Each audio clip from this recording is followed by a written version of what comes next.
Le pedí que publicara una foto para aparentar que éramos felices. Me dejó en el sofá y su ex me llamó cuñada. Le pedí a Diego que subiera una foto nuestra agarrados de la mano en redes sociales, con la leyenda «Feliz matrimonio». Solo era para que todos creyeran que nuestra relación iba bien. Además, noté que su perfil estaba casi vacío. Fuera de esa publicación, no había subido nada más. Un tipo como él seguro tenía una vida bastante aburrida. Esa noche, de verdad se quedó con la cama grande y me dejó el sofá. Claramente no tenía ni idea de cómo tratar a una mujer. Pero bueno, supongo que debía estar agradecida. A la mañana siguiente, me despertó el ruido de Diego. Estaba escuchando música mientras hacía flexiones, ejercitándose con todo.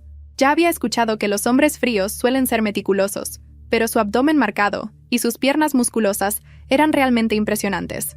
«Deja de mirarme, no estoy interesado en ti», soltó de repente, levantándose del suelo. «Vístete y ven a desayunar conmigo». Mi instinto me decía que, haciendo eso, todos iban a creer que nuestro matrimonio era firme.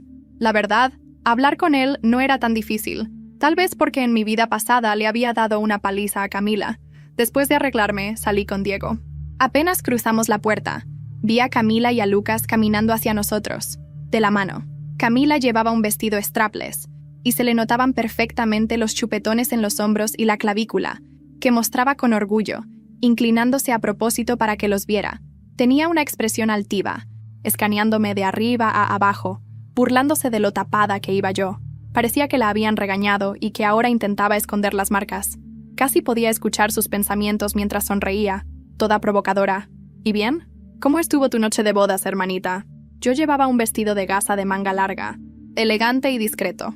Creo que Camila se había olvidado de que doña Guadalupe, la matriarca de la familia Ramírez, detestaba los atuendos vulgares dentro de su casa, y ni hablar del maquillaje cargado. Pero no era asunto mío recordárselo. Simplemente sonreí. «Camila, por la jerarquía de la familia Ramírez, deberías llamarme cuñada, no hermanita». Su sonrisa se desvaneció al instante. Mordió el labio, desafiante. «Diego nunca me ha llamado así. ¿Por qué yo tendría que hacerlo?» Y se giró hacia él. «Diego, di algo». Sentí el ambiente a mi alrededor volverse helado. Lucas murmuró un insulto entre dientes. «Idiota. Espérate a esta noche. Te voy a poner en tu lugar». La jaló del brazo, haciéndole señas para que dejara de hablar. Pero ella seguía sin darse cuenta de lo grave que era la situación. «Lucas, ¿cuál es la primera regla de la familia Ramírez?», preguntó Diego con una voz tan tranquila que daba escalofríos. Lucas agachó la cabeza al instante. «Perdón, hermano. Me encargo de esto ya mismo». El siguiente segundo se escuchó el sonido seco de una bofetada fuerte. Camila se llevó la mano al rostro, roja de rabia, pero sabía perfectamente que Diego no era alguien con quien se pudiera jugar. «Vamos, saluda a tu hermano y a tu cuñada», ordenó Lucas. Camila murmuró entre dientes. «Buenos días, hermano». «Buenos días, cuñada». Y Lucas la jaló para llevársela. Yo recordaba bien la primera regla de la familia Ramírez. Nadie puede faltarle el respeto al heredero y a su esposa, ni siquiera llamarlos por su nombre. El que rompiera esa regla recibía 30 latigazos. Y Diego era el heredero. En mi vida pasada, me aprendí esas reglas de memoria solo para sobrevivir. Camila me hizo la vida imposible después de mi boda con Diego. Y fue por recordar esa norma que nunca le permití pasar por encima de mí. Siempre creí que conocía las reglas, pero ahora veía que las había olvidado por completo. Seguía pensando que podía intimidarme también en esta vida. Cuando llegamos al comedor, Camila ya había recibido su castigo. Tenía el rostro pálido, la cabeza baja, y ni se atrevía a abrir la boca. Debajo de la mesa, vi a Lucas picándole la mano con un alfiler, sin parar. «Maldita sea, todo es por tu culpa. Me hiciste pasar esta vergüenza», murmuraba él con los ojos llenos de odio, con más fuerza. En mi vida pasada, justo después de casarme, Lucas empezó a abusar de mí, y ni siquiera me dejaba hablar. Quise escapar, pero no pude. Aguanté muchísimo dolor en silencio. Por eso ahora prefiero 1000 veces estar con Diego que con él. «Camila, esta vez tú elegiste a tu marido. No me puedes echar la culpa de nada». Cuando llegó doña Guadalupe, todos nos pusimos de pie para saludarla. Se apoyaba en su bastón y ya estaba a punto de decirnos que nos sentáramos, cuando su mirada se clavó en Camila. Camila todavía llevaba puesto ese vestido strapless.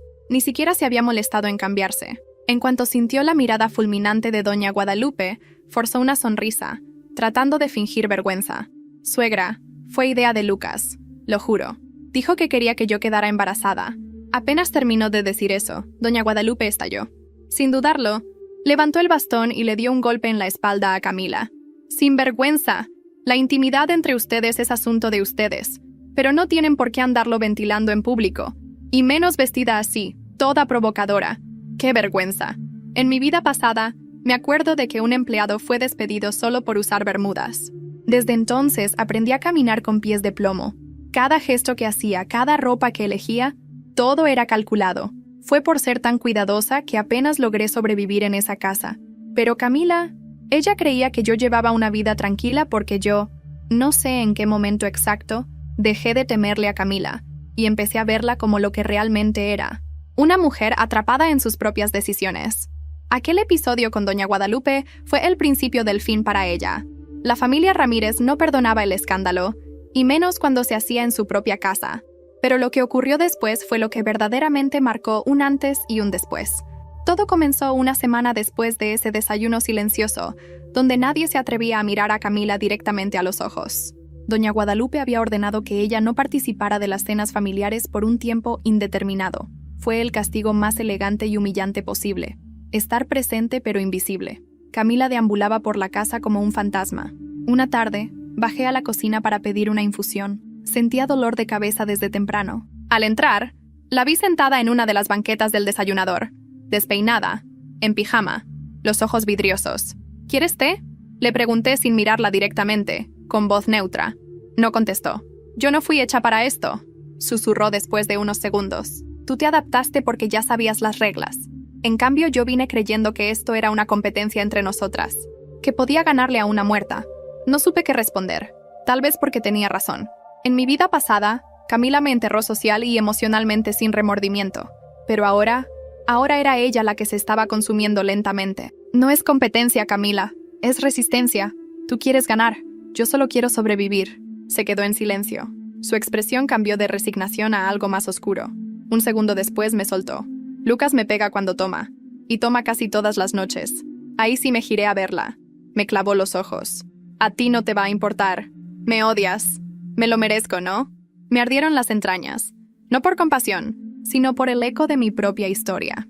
En mi otra vida, Lucas también lo había hecho. Yo sabía lo que dolía cada golpe y cada silencio impuesto.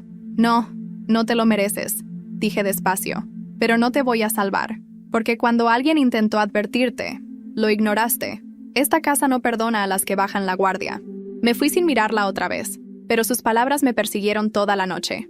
A la mañana siguiente, algo inesperado ocurrió. Diego me llevó con él a la oficina de la empresa familiar, por primera vez. La entrada al edificio Ramírez Anijos era intimidante. Mármol blanco, recepcionistas uniformadas, seguridad con radios. La secretaria de Diego me entregó una credencial con mi nombre y la palabra esposa grabada en dorado.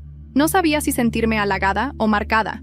En la sala de juntas me presentó como la futura señora vicepresidenta del área de Relaciones Públicas. Todos me miraron con sorpresa. No sabían que hablaba 5 idiomas, que había trabajado en logística durante 3 años antes de casarme, que tenía más calle que todos ellos juntos. Ese día, entendí que Diego me estaba preparando para ocupar un lugar visible, tal vez como parte del trato, o tal vez porque realmente confiaba en mí. Al regresar a casa, encontré a Camila en el jardín, junto a su madre, una mujer delgada, altiva, vestida como si viniera de una pasarela de Guadalajara. Apenas me vio, me ignoró por completo y se dirigió a Camila en voz alta. ¿Y tú no eras la que decía que ibas a ser la reina de esta casa? Mírate ahora.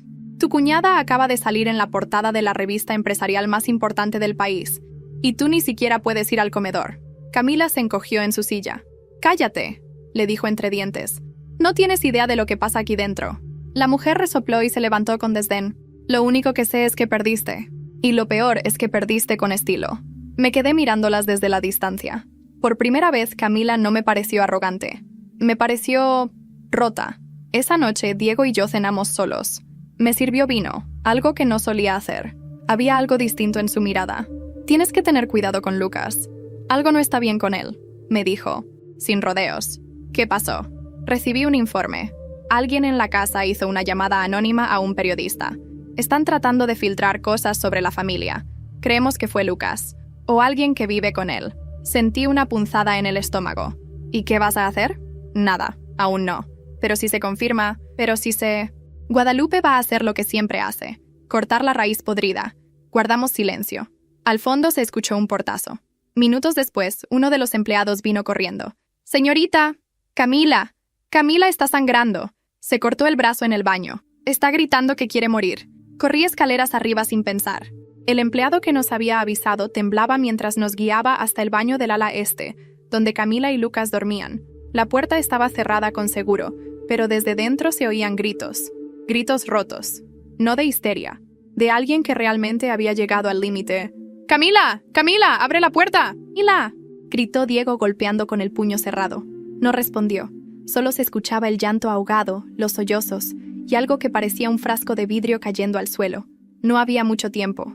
«Muévete», le ordenó Diego al jardinero, que ya venía con una palanca de hierro. 3 golpes y la puerta cedió. Lo primero que vi fue el charco de sangre. Estaba sentada en el piso de mármol, de espaldas a la tina, con el brazo derecho cubierto de cortes superficiales, aunque uno parecía más profundo que los demás. No estaba inconsciente, pero su mirada era vacía. «Ya no quiero estar aquí. No quiero. Ya no», repetía como un mantra. Lucas no estaba. Él muy cobarde. Me arrodillé a su lado mientras Diego llamaba al médico familiar. «Camila, mírame. Respira. Solo respira. Me duele todo. Todo. Nadie me ve. Nadie me escucha. Me quitaron todo. Hasta a mamá la mandaron a callar. Tú ganaste. Quédate con todo». «No gané nada, Camila. Esto no es una competencia. Entiéndelo de una vez». Ella se soltó a llorar con fuerza, y por un momento la abracé. No por lástima, por humanidad. Porque yo sabía cómo se sentía esa oscuridad que te atrapa cuando todo el mundo gira sin ti. El doctor llegó en menos de 20 minutos. Cosió la herida. Le inyectó un sedante y ordenó que no se le dejara sola bajo ningún motivo. Fue doña Guadalupe quien, después de ver el baño ensangrentado, ordenó que Camila fuera internada discretamente en una clínica privada de salud mental en las afueras de León, hasta que se estabilizara. La familia no puede darse el lujo de otro escándalo. Lo dijo sin emoción mientras removía un anillo de su dedo y se lo pasaba a una de las empleadas. «Limpia todo esto antes de que llegue la prensa». Yo no dije nada, solo asentí. Camila fue llevada esa misma noche. Lucas se negó a acompañarla. Esa misma madrugada me desperté con un ruido. Pasos apresurados. Murmullos. Abrí la puerta de mi habitación y vi a Lucas en el pasillo, hablando por teléfono con voz temblorosa. «Te dije que no te metieras en esto. Ya te dije que no uses esa cuenta, idiota».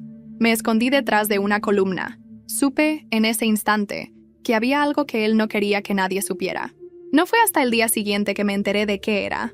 En el desayuno, Diego entró al comedor con un sobre en la mano. Su expresión era dura. «Tenemos un problema», dijo, y arrojó el sobre la mesa. Dentro, había impresiones de correos electrónicos enviados desde una cuenta falsa a varios periodistas locales. En ellos se hablaba de supuestos abusos de poder dentro de la familia Ramírez, de negocios turbios, de relaciones por conveniencia. Nada que no pudieran negar. Pero el solo hecho de que alguien intentara exponerlos era una traición. «Lucas», dijo Diego cruzándose de brazos, «es tu dirección IP. Estás acabado». Lucas palideció. Sudaba frío. Tragó saliva. «No fui yo. Alguien me puso una trampa. No tengo idea de qué es eso. Ya no importa. Guadalupe ya lo sabe. Y ya tomó una decisión». En ese momento, entró un empleado con 2 guardias privados. Lucas se levantó de golpe, derribando la silla.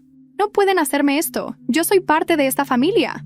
«Eras», corrigió Diego con voz seca. «Desde hoy estás fuera». Lo escoltaron hasta la salida como a un delincuente. No opuso resistencia.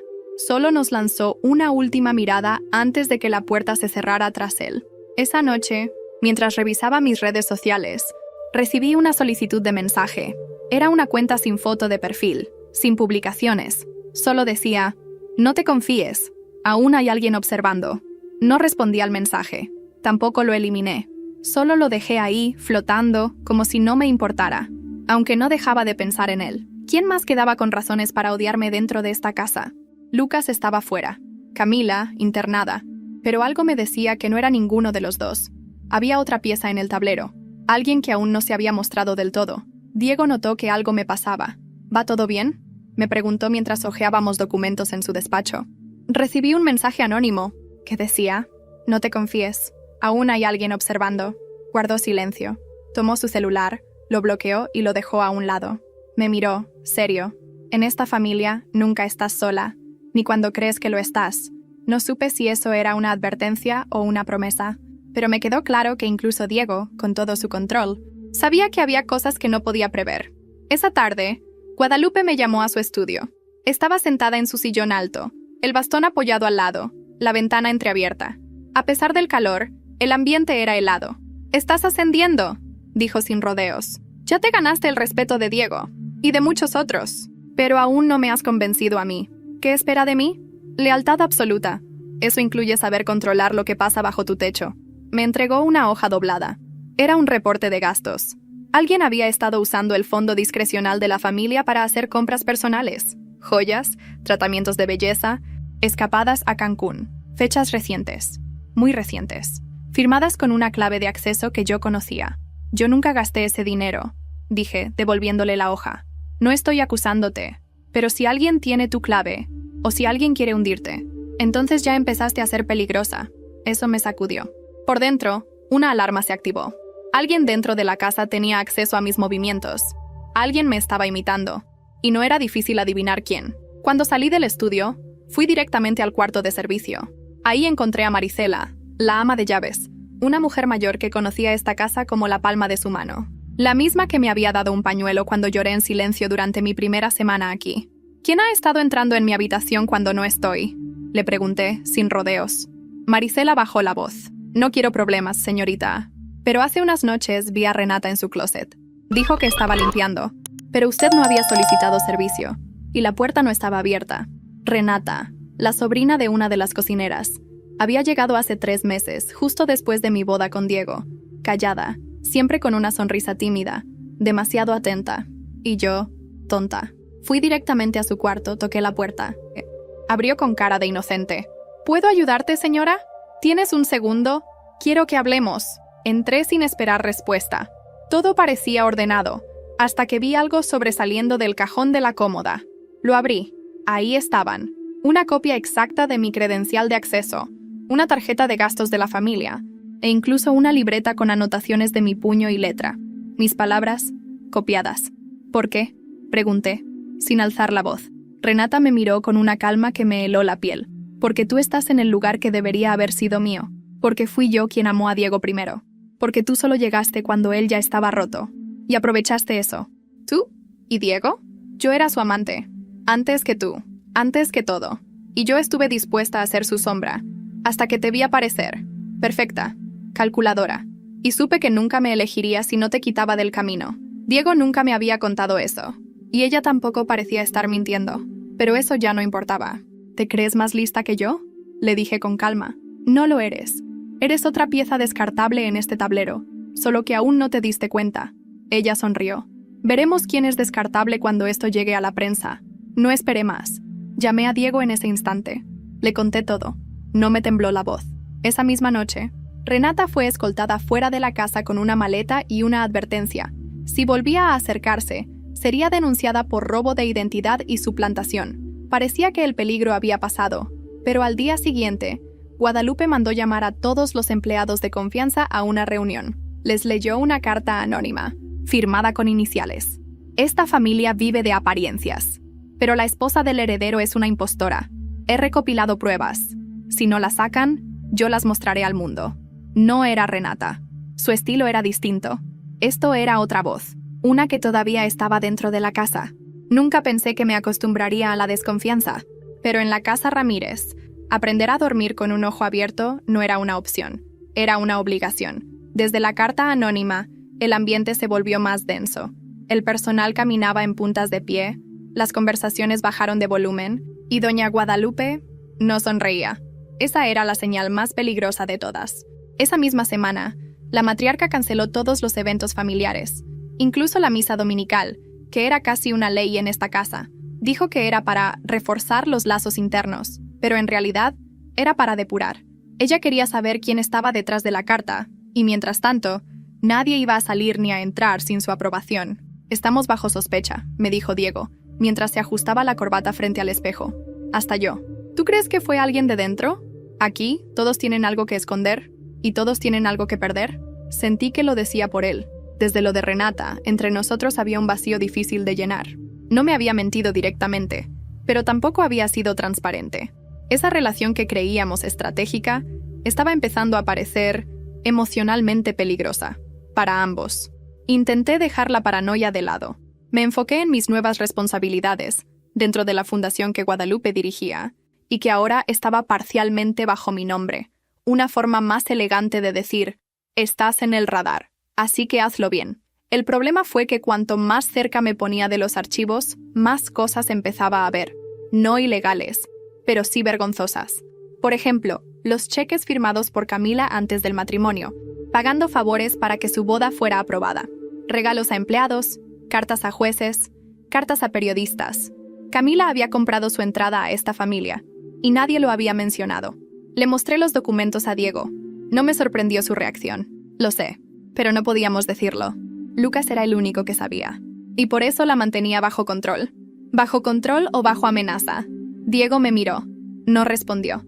Esa noche me costó dormir. Pero no por lo que había descubierto, sino porque, por primera vez, me pregunté si yo estaba realmente más libre que Camila, o si simplemente había aprendido a moverme mejor dentro de la jaula. La mañana siguiente fue peor. Recibí una caja pequeña, negra, sin remitente. Dentro, había una memoria USB y una nota escrita a mano. No todo es lo que parece. Revisa esto antes de confiar en Diego otra vez. Encendí mi laptop en la habitación y conecté el USB. Lo que apareció me dejó helada. Un video. Era el despacho de Diego, de noche. En él mismo, con otra ropa, sin saco, hablaba por teléfono. Sí, yo la puse ahí por eso. Es perfecta para distraer a todos. Habla bien, se mueve con cuidado, todos la respetan. Nadie sospechará de ella. Lo importante es que no sepa demasiado. Si empiezan a hacer preguntas, ya sabes qué hacer. La grabación se cortaba ahí, pero fue suficiente. Suficiente para fracturar todo lo que había construido. Estuve sentada por horas mirando la pantalla, pensando, calculando. No lloré. Ya no era esa mujer, pero sentí una presión en el pecho que no me dejaba respirar. ¿Diego me había utilizado desde el principio? Caminé hasta su despacho esa misma noche. Llevaba la memoria en la mano. Cuando entré, él estaba en una videollamada. Me vio y cortó inmediatamente. ¿Qué pasa? Le lancé el USB sobre el escritorio. Reprodúcelo. Su expresión no cambió. Lo conectó. Miró el video entero. Y cuando terminó, solo dijo. Ese video está manipulado. Nunca dije eso. ¿Y qué sí dijiste? Dije que tú eras la mejor candidata para entrar a la familia sin levantar sospechas. Porque tú entiendes las reglas. No porque fueras desechable. No porque no confiar en ti. ¿Y crees que eso me tranquiliza? No. Pero si te tranquilizara, no estarías aquí. Me giré para irme. Antes de salir, me detuve. Quien grabó eso, lo hizo desde dentro. Esa cámara no está conectada a la red. Alguien estuvo en esta oficina sin que tú lo supieras. Lo vi palidecer. Solo hay 2 copias de la llave, murmuró. La mía y la de Guadalupe. Al día siguiente, me desperté con un mensaje en mi celular. Era un video de seguridad, grabado en la madrugada. Se veía a alguien encapuchado caminando por el pasillo hacia la oficina. En la mano, el llavero de Guadalupe. Y en la otra, algo brillante. Una llave de metal, la original. El video era nítido. Aunque la figura iba encapuchada, sus movimientos eran familiares. No por torpeza, ni por descuido. Todo lo contrario. Había algo calculado en la forma en que caminaba por los pasillos oscuros, sin prisa, como si ya supiera exactamente qué cámaras evitar, excepto una. La única cámara nueva, instalada hace apenas 2 semanas por orden directa de Diego. Yo misma le había insistido a Marisela que reforzáramos la vigilancia, y esa cámara fue mi idea. Cuando se lo mostré a Diego, noté el momento exacto en que su mandíbula se tensó. Es alguien cercano, dije. Alguien que sabe que tú y yo no nos contamos todo. ¿Estás insinuando que fui yo? Estoy diciendo que yo ya no sé quién está con quién. Y esa es la parte más peligrosa de todas. Diego no respondió. Cerró el video. Se puso de pie. Caminó hacia la ventana. Afuera, el sol se filtraba entre los árboles del jardín como si nada hubiera pasado. Como si la casa Ramírez no estuviera al borde de una implosión. Mi abuela tiene enemigos, dijo, sin mirarme.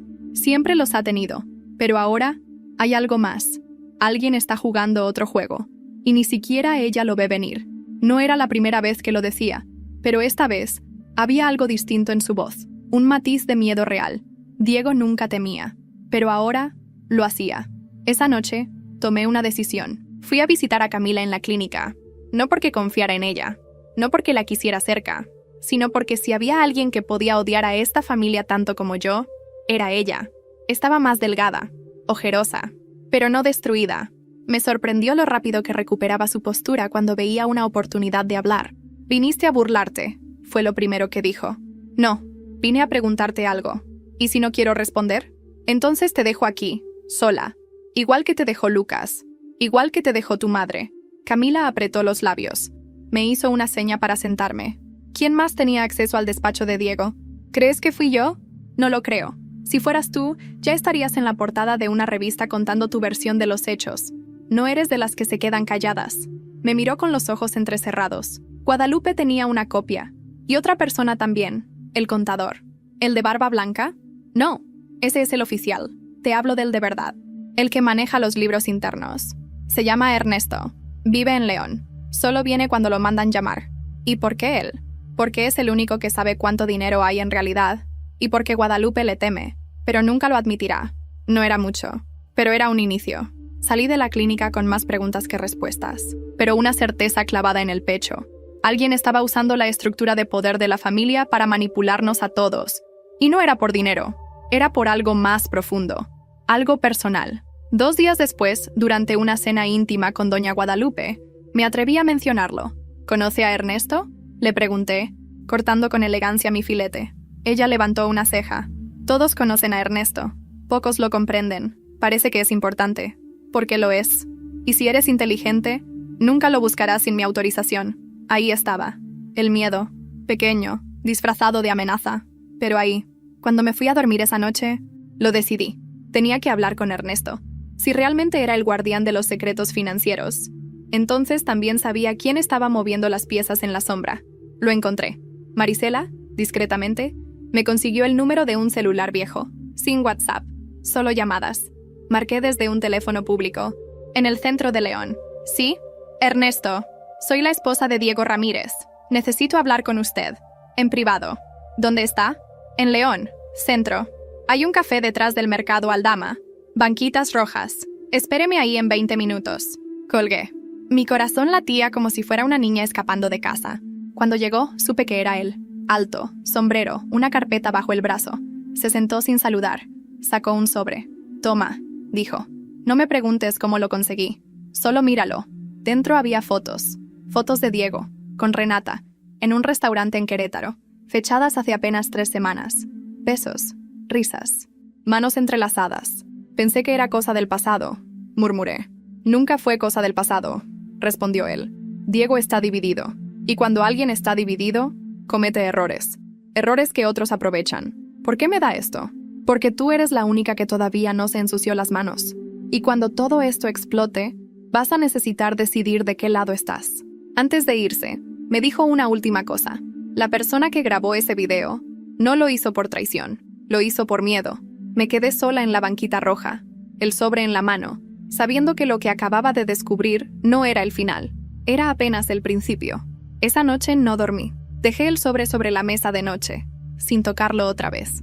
No hacía falta. La imagen se había quedado grabada en mi cabeza. Diego, sentado junto a Renata, tomándole la mano como si fueran pareja. No una aventura ocasional, pareja. Había algo en su expresión, en la forma en que la miraba, algo que nunca vi en casa. ¿Había amor? No lo sé, no, pero sí había intención. Y eso bastaba para dinamitar todo lo que habíamos construido. Al día siguiente, Diego regresó temprano de la oficina. Vestía informal. Me saludó con un beso ligero en la mejilla, como si todo siguiera igual. «¿Qué tal tu día?» «Tranquilo», respondí midiendo cada palabra. «Fui a León. Necesitaba aire fresco. Lo miré de reojo. No preguntó nada. No reaccionó. Cobarde. ¿Te parece si cenamos fuera esta noche?», sugirió. «Solo nosotros». «Claro», dije sonriendo. Pasé la tarde preparándome, no para la cena, sino para lo que venía después. Llamé a Marisela y le pedí un favor, que me consiguiera acceso a los registros de entrada del garaje de la casa.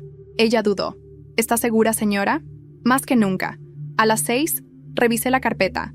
Diego había salido en la madrugada del 15 de junio. Volvió a las 6 de la mañana del día siguiente. En ningún momento lo mencionó. Y ahora que lo pensaba, esa fue la semana en que dijo estar de viaje de negocios en Monterrey. Mentira. Estaba con Renata. A las 8 salimos a cenar. Elegimos un restaurante discreto en San Miguel. Luces cálidas, jazz suave, La típica atmósfera para parejas que quieren mantener una imagen. Diego pidió vino. Yo lo dejé hablar. Sé que las cosas se han vuelto tensas, dijo sin rodeos, pero te prometo que todo se va a estabilizar. Solo necesito que confíes en mí un poco más. Como confiaste tú en mí cuando pusiste cámaras en mi habitación, ahí se congeló. No esperaba eso. Lo vi tragar saliva. ¿De qué estás hablando? Del juego que empezaste creyendo que yo nunca lo entendería. Del teatro de matrimonio, de usarme como escudo para mantener tu imagen limpia. Y sobre todo de Renata. Silencio. ¿Eso es todo lo que sabes? Dijo al fin con voz baja. Sé suficiente. Entonces entiendes que esto no es un juego personal. Es política familiar. No, es traición, pero no la tuya. La mía. Porque desde hoy voy a jugar igual que ustedes. Solo que mejor. Me levanté. Dejé el sobre con las fotos sobre la mesa. Yo no vine a destruirte, Diego. Pero si me obligas, lo haré. Esa fue la última vez que lo vi con ojos de esposa. Desde ese día, lo miré como adversario. Regresé a casa sola. Caminé por los pasillos sin miedo. Sabía que alguien me observaba. Y me daba igual. Esa noche dormí en la habitación principal, con la puerta abierta. Un acto de poder. A la mañana siguiente, doña Guadalupe me mandó llamar. Escuché que saliste a cenar con Diego. Así es. ¿Y qué descubrieron? Que no podemos seguir fingiendo. Al menos no entre nosotros. Guadalupe me miró en silencio. ¿Tienes pruebas? Tengo todo lo que necesita para destruirlo. Pero no pienso hacerlo. No todavía. ¿Y por qué no? Porque no vine aquí para venganza. Vine para sobrevivir. Y ahora, para algo más. ¿Y qué es ese algo más? Me incliné hacia ella. El control. No lo negó, no se burló. Solo asintió, muy levemente. Entonces vamos a ver si estás lista. Ese mismo día, Guadalupe organizó una reunión privada en el salón principal. Solo 5 personas estaban invitadas. Diego, yo, el abogado de la familia, el contador oficial y Ernesto. Diego llegó primero. No me miró. Guadalupe entró con su bastón, con la misma energía de siempre, pero con algo más en los ojos. Evaluación. Ella no iba a proteger a nadie, solo al legado. Y ese legado empezaba a cambiar de manos. Hoy vamos a decidir el futuro de esta familia, dijo, porque la confianza se ha roto, y el poder necesita nueva forma. El abogado abrió una carpeta. Dentro había un documento de sucesión. No era final, pero sí simbólico. Guadalupe miró a Diego, luego a mí. Ambos tienen razones para heredar esta casa, pero solo uno puede quedarse. El otro deberá marcharse. Diego me miró, frío, sin emoción.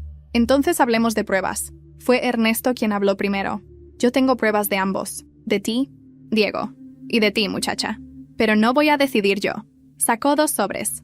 Uno con mi nombre. Otro con el de Diego. Guadalupe se levantó con dificultad. Tomó ambos y dijo: esta decisión no se tomará hoy. Se tomará mañana, frente a todos. En la comida familiar. Y será pública. El silencio cayó como plomo. Una traición se paga con exilio, pero una mentira se paga con humillación. Todos nos miramos. Nadie respiró. Esa noche, antes de dormir, recibí una llamada anónima. Una voz masculina, pausada, pero tensa. Tienes que revisar el sobre con tu nombre, antes de que lo abran ellos. Me tomó exactamente 12 minutos decidir que iba a abrir el sobre. La llamada me había dejado el cuerpo helado. ¿Quién sabía lo que había ahí? ¿Y por qué alguien me alertaría? ¿Era una trampa? ¿Una advertencia real? Sabía que si me adelantaba a Guadalupe, podía interpretarlo como una falta grave. Pero si no lo hacía, podría estar caminando directo a una ejecución pública. Y yo ya había sido ejecutada en otra vida. No iba a permitirlo otra vez. Me levanté de la cama en silencio. Eran las 2:15 de la madrugada. La casa dormía, pero en la casa Ramírez eso no significaba seguridad. Caminé descalza hasta el ala norte, donde Guadalupe tenía su oficina. Su asistente dormía en el cuarto contiguo, pero había aprendido a moverse como una sombra. Cada paso, medido. La cerradura era antigua. Conocía el sonido exacto de su mecanismo. Usé la horquilla que escondía en el dobladillo de mi vestido, una vieja costumbre que aprendí en mi otra vida, y la empujé con paciencia. Un clic seco me confirmó que seguía sabiendo cómo entrar donde no debía. Ahí estaba, sobre el escritorio, bajo el peso de un portaplumas de bronce. 2 sobres, el mío y el de Diego. Tomé el mío. Lo abrí con cuidado, asegurándome de no dañar el sello completamente. Dentro, había un solo documento. Un resumen de movimientos bancarios y una carta escrita a máquina, fechada hacía 6 días. En ella, se insinuaba que yo había desviado fondos de la fundación hacia una cuenta registrada a nombre de una empresa fantasma en Puebla. La firma al pie era mía, pero no lo era. Era una falsificación, burda, pero lo suficientemente precisa para engañar a quien quisiera hundirme. Leí el documento 3 veces, analicé la firma, la fuente, el encabezado, y entonces lo vi, el detalle, un error que podría salvarme. Mi nombre legal completo estaba mal escrito, no mal deletreado, mal ordenado. En los documentos oficiales de la familia, mi segundo apellido venía siempre después del de mi madre, por tradición. Aquí lo habían puesto al revés, y solo alguien de fuera del círculo legal podía cometer ese error. Renata. Era una falsificación hecha por alguien que no tenía acceso a mis documentos oficiales, solo a copias, papeles viejos. Alguien que pensaba que con manipulación emocional podía volverse intocable. Alguien que, ahora, había firmado su sentencia. Volví a colocar todo como estaba.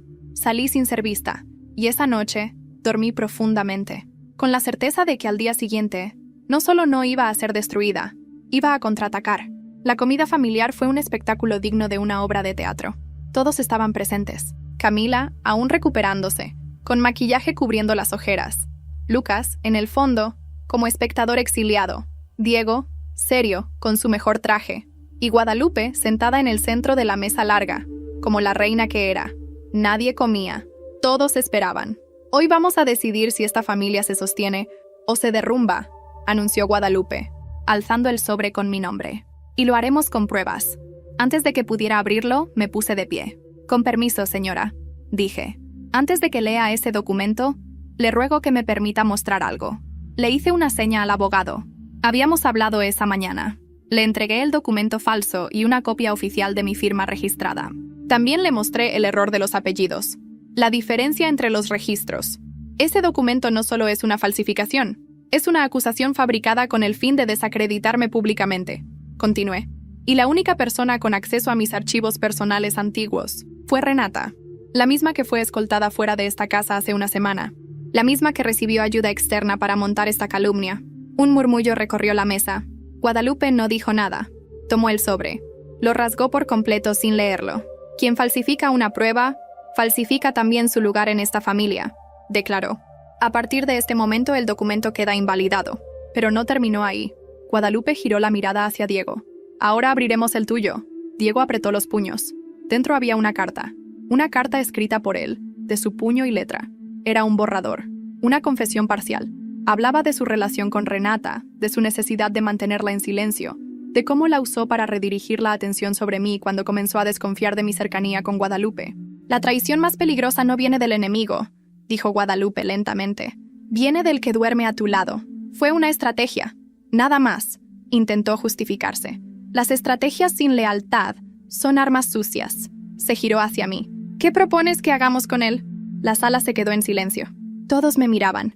Y entonces hablé, con voz firme, sin rabia. No quiero que lo expulsen. Solo quiero que quede claro quién lleva el control ahora. No él, no ella. Yo. Guadalupe asintió. Se levantó con esfuerzo, me tomó del brazo y alzó mi mano frente a todos. Esta es la nueva líder en formación de la familia Ramírez. Y si alguno de ustedes quiere discutirlo, ya sabe cuál es la puerta. Uno por uno, todos bajaron la mirada. Diego, también. Pero al salir del comedor, mientras caminaba por el corredor, una niña del servicio me entregó un papel doblado. Era un dibujo, hecho a mano, en lápiz. En él se veía una figura femenina, parada sobre una montaña, y detrás de ella, una sombra con un cuchillo. Abajo, una frase escrita con letras torcidas. Te dejaste ver demasiado pronto. Tuve que leer la frase del papel 5 veces antes de aceptar lo obvio. Alguien nuevo había entrado al juego. No era Renata, no era Diego, no era Lucas, ni Camila, ni siquiera Guadalupe. Era alguien que sabía observar desde las sombras, alguien que no buscaba destruirme en público, sino por dentro. Guardé el dibujo en el cajón secreto de mi tocador, el mismo que usaba para mis cuadernos con anotaciones sobre la familia, ahí donde escribía todo lo que no podía decirle a nadie. Me senté frente al espejo. Me miré con atención. Había algo diferente en mis ojos. Ya no eran ojos de víctima, tampoco de cómplice. Eran ojos de alguien que conocía demasiado. Esa noche, Guadalupe me llamó a su habitación. Estaba sentada frente a la ventana, el bastón apoyado contra el borde de la silla, una manta de lana sobre las piernas. El aire olía a té de manzanilla y polvo antiguo. «Ya empezaste a pagar el precio del poder», dijo sin mirarme. «A mí me lo hicieron cuando tenía tu edad, pero no me rompí. Tú tampoco debes hacerlo. ¿Sabe quién fue? No, pero sí sé lo que quieren. Que te sientas insegura, que dudes de todos, que empieces a ver enemigos incluso en quienes aún no te han fallado. Así es como pierdes. ¿Y si ya hay enemigos entre nosotros? Entonces elimínalos, sin escándalo, sin rabia, como si cortaras una flor marchita. Me dejó sola con esas palabras. A la mañana siguiente, convoqué a una reunión con los trabajadores de confianza. Marisela, los jardineros, la cocinera principal y 2 empleados de mantenimiento que llevaban más de 10 años trabajando ahí. Diego, por supuesto, no fue invitado. Ha habido una amenaza contra mi seguridad, les dije. Alguien entregó un mensaje anónimo, manipulando a una menor del servicio. Quiero saber quién fue. No voy a gritar. No voy a despedir inocentes. Pero si lo descubro sola, lo haré de la peor manera. Silencio. Uno de los jardineros, un hombre mayor llamado Raúl, dio un paso al frente. Fue Consuelo, la sobrina de la cocinera. No por maldad. Le pagaron. Una señora con acento del norte. Nunca le dijo el nombre. Agradecí.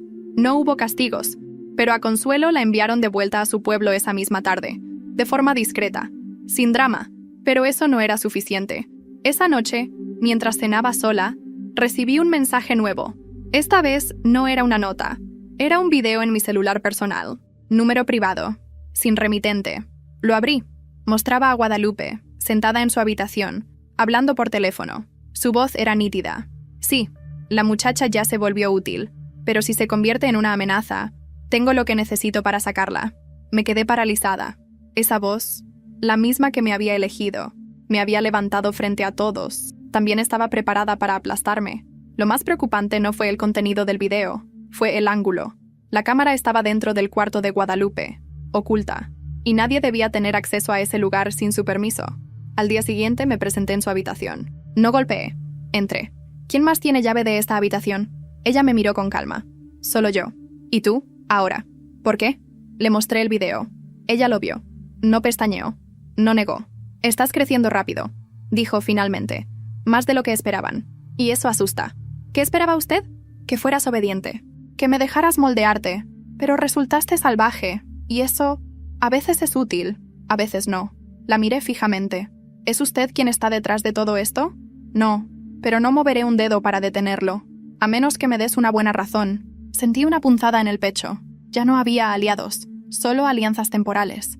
Entonces voy a hacer lo que usted nunca se atrevió a hacer, le dije. Voy a investigar a todos, uno por uno. Y cuando encuentre al que está manipulando todo esto desde dentro, no voy a pedir permiso. Me giré y salí. Sabía por dónde empezar. Esa noche, fui a la biblioteca, el único lugar donde nadie entraba ya. Ahí, escondido entre libros de herencia y biografías antiguas, encontré el archivo de personal, expedientes de cada empleado, y también de cada miembro de la familia. Y entre los papeles, uno me llamó la atención. Una ficha de ingreso de hace más de 30 años. Un nombre. Ernesto Ramírez Calderón. No era solo el contador de confianza, era un hijo ilegítimo de don Hilario Ramírez, el fundador de la dinastía, un hermano de Guadalupe, y por lo tanto, el verdadero heredero oculto. La ficha estaba amarillenta por el tiempo, escrita a máquina, con una foto pegada en blanco y negro de un Ernesto joven, de mirada afilada. Al pie, una observación escrita a mano por el mismísimo don Hilario, hijo nacido fuera de matrimonio, capacitado, confiable, pero sin derecho público al apellido, recomendado para funciones financieras. Me senté en el suelo de la biblioteca.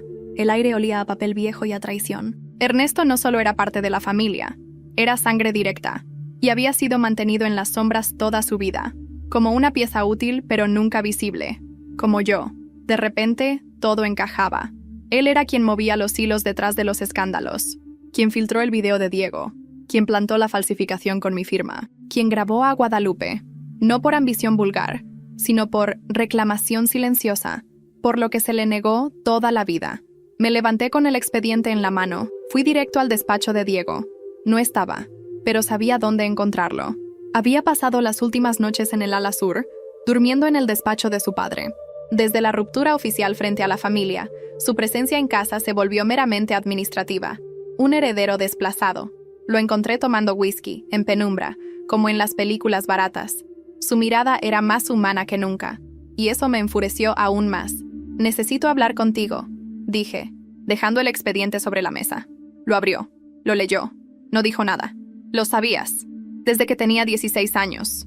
¿Y nunca hiciste nada? ¿Qué podía hacer? Si decía algo, Guadalupe lo habría enterrado vivo. Él está detrás de todo esto, Diego. De los videos, de las filtraciones, de las amenazas. No tiene poder, replicó él. Solo sabe contar dinero. No tiene ejército, pero tiene información. Y en esta familia, eso vale más que 1000 guardaespaldas. Se quedó en silencio. Luego levantó la vista. ¿Qué vas a hacer? Lo voy a confrontar. Mañana. Tú decides si me acompañas. O te quedas a mirar cómo te quitan lo poco que te queda. Me giré y me fui. Al día siguiente, lo cité en un café discreto del centro de León. Igual que la primera vez. Ernesto llegó con la misma compostura. Traía una carpeta, como siempre. Te costó, dijo antes de sentarse. Lo que vale la pena nunca se consigue rápido. Sonrió. ¿Y ahora qué? ¿Vas a amenazarme con mostrar esta ficha? ¿Decirle al mundo que soy un Ramírez bastardo? No.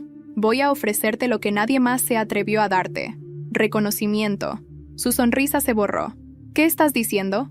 Lo que oíste. Tú quieres dejar de ser una sombra. Yo quiero estabilidad. Hagamos un trato. Tú controlas las finanzas. Oficialmente, yo controlo el legado. Como cara pública. Un frente unido. ¿Y Guadalupe? Está cansada. No lo admitirá, pero lo está. Tú y yo somos lo que viene después. No ella. Hubo un silencio largo. ¿Y qué te hace pensar que puedo confiar en ti? Porque yo sé lo que es estar del otro lado del espejo. Y porque si tú me traicionas, yo sí tengo a quien llamar para desaparecerte. Le sonreí. A diferencia de ti, yo no crecí en una casa segura. Ernesto soltó una carcajada. Auténtica. Tienes veneno en la sangre. Me gusta. Muy bien. Trato hecho. Sellamos el acuerdo con una copa de vino. Sin testigos. Solo el sabor de la nueva estructura que estábamos por construir. Una alianza improbable, pero invencible. Esa noche Diego vino a buscarme a mi habitación. ¿Ya está hecho? Sí. ¿Y yo? Tú seguirás aquí, como parte del decorado. Me miró con dolor, y tal vez algo de orgullo. Sabía que ibas a ganar. No gané, solo sobreviví. Lo que siempre supe hacer mejor que nadie. Me levanté del tocador, tomé el anillo de compromiso que había dejado olvidado en el cajón y lo puse sobre la mesa. El matrimonio terminó, Diego, pero la alianza sigue. Nos vemos en la sala de juntas. Antes de dormir, recibí una notificación en el celular. Una cuenta de redes sociales falsa, recién creada, había subido una foto antigua de mí, en mi primer día en la casa Ramírez, con la leyenda: ahora que lo tienes todo, ¿cuánto más estás dispuesta a perder? Nunca imaginé que llegaría el día en que caminaría por los pasillos de la casa Ramírez sin que me temblaran las piernas. Pero ahí estaba, con el cabello recogido, sin joyas, sin maquillaje, sin escudo. Solo yo. Y mi silencio, ahora más pesado que cualquier palabra. Había pasado un mes desde el acuerdo con Ernesto. En ese tiempo, la estructura de la familia cambió por completo. Guadalupe se retiró a su casa en San Luis Potosí, bajo pretexto de descanso médico. En realidad, era una retirada calculada. Sabía que ya no tenía el control, y prefirió irse antes que ser apartada por otros. Antes de irse, me llamó una última vez. «Te convertiste en algo más grande de lo que planeé», me dijo, recostada en su diván, envuelta en una bata de seda. «Te respeté demasiado tarde, pero aún a tiempo para no ser tu enemiga». «Nunca quise ser su enemiga», le dije con frialdad. «Solo no acepté ser su marioneta. Eso fue lo que más me gustó de ti». Me ofreció su anillo de oro con el sello familiar. Lo rechacé. No necesito símbolos. Yo soy el legado ahora. La vi cerrar los ojos con resignación. O paz. Nunca supe distinguirlo del todo. Diego fue el siguiente en moverse. Volvió a Ciudad de México, a la casa que tenía antes del matrimonio. Intentó reconectarse con el mundo corporativo, pero ya era demasiado tarde. Su apellido pesaba, su silencio aún más. Nadie confiaba en un Ramírez que había perdido el favor de Guadalupe, ni de mí. «Podríamos intentarlo otra vez», me dijo por mensaje una noche. «Nosotros nunca fuimos reales», le respondí. «Fuimos un acuerdo, y el acuerdo ya no existe». No volvió a insistir. Renata desapareció durante semanas. Luego supe que había sido vista en Cancún, trabajando en un hotel bajo otro nombre. La familia no la persiguió. No hacía falta. Sabía demasiado, pero no tenía cómo probarlo. Y ella lo sabía. Vivía con el miedo suficiente como para no volver a cruzarse en mi camino. Camila fue la sorpresa. Después de su internamiento, pasó por un programa de rehabilitación emocional y psicológico. No lo hizo por nosotros, lo hizo por ella. Y tal vez por dignidad. Me escribió una carta. Escrita a mano. Corta, directa. «Nunca voy a disculparme por todo, pero ahora entiendo por qué sobreviviste. Y yo no. Tú aprendiste a jugar el juego. Yo solo sabía fingir. Gracias por no haberme destruido cuando pudiste. Eso me enseñó más que cualquier golpe. Guadalupe permitió que se instalara en una pequeña propiedad de la familia en San Cristóbal, con la condición de no volver jamás. Aceptó sin discutir. Lucas, en cambio, no tuvo tanta suerte. Las investigaciones internas del contador oficial descubrieron que había falsificado reportes de ventas de una de las filiales familiares. Desvió fondos por años. Guadalupe, incluso en retirada, fue implacable. Denunció formalmente. Lucas fue detenido al intentar salir del país por Tijuana. La noticia salió en los periódicos. No se mencionó el apellido Ramírez, solo su nombre. Pero todos sabían. Ernesto se convirtió en mi brazo derecho. No éramos amigos, ni aliados emocionales, pero nos necesitábamos. Y eso era suficiente. Siempre pensé que este lugar sería mío, me dijo una noche, en una reunión de cierre trimestral. Ahora es nuestro, respondí. Solo no me obligues a elegir, sonrió. No volvió a mencionarlo. Y yo tomé el control completo del brazo empresarial de la familia. Convertí la fundación en una organización de impacto nacional. Mantuve la fachada de esposa separada con dignidad, sin escándalos, sin entrevistas, sin espectáculo. Un día, Marisela me entregó un paquete, sin remitente. Dentro, una última carta, esta vez, escrita en computadora, fría, calculada, como las que yo solía escribir en mi vida pasada. Ahora que lo tienes todo, recuerda esto: no hay victoria sin sombra, no hay poder sin consecuencias. El día que bajes la guardia, alguien más ocupará tu silla, como tú ocupaste la mía. CR era Camila. Sabía que era ella, no por las palabras, sino por la última línea. Un año después, ofrecí una cena de gala en la misma casa donde todo comenzó. Vestí de negro, sin joyas, solo el cabello suelto y los ojos firmes. Saludé a cada invitado con una sonrisa medida, como Guadalupe me enseñó, pero en mis gestos ya no había copia.